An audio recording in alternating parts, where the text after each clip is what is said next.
સુરત શહેરના સરથાણા વિસ્તારમાં આવેલી આનંદ સર્જિકલ હોસ્પિટલના તબીબની ગંભીર બેદરકારીને કારણે મહિલાનું મોત થતાં આખરે પોલીસે ડોક્ટરની ધરપકડ કરી વધુ તપાસ હાથ ધરી છે।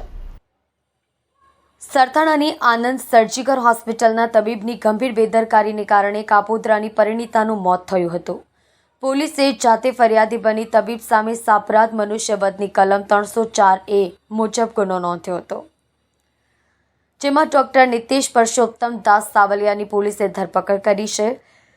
કાપોદ્રા મંગલદીપ અપાર્ટમેન્ટમાં રહેતી પરિણીતા પ્રિયંકા વિવેકભાઈ અણઘડને એપેન્ડિક્સનો દુખાવો થતાં 25 જુલાઈ 2022ના રોજ તપાસ કરાવવા ગઈ હતી। હોસ્પિટલના એપેન્ડિક્સના ઓપરેશન વેળા પરિણીતાનું 4 કલાકમાં મોત થયું હતું। ડોક્ટરે ફેમિલીને કહ્યું હતું કે નસ બ્લોક કરી હોય તે છૂટી થતાં આવું બન્યું હતું। તબીબના અભિપ્રાય રિપોર્ટમાં મહિલાને એપેન્ડિક્સની બાજુમાં નસમાં કાણું પડી જતાં લોહી વહેતું થયું હતું।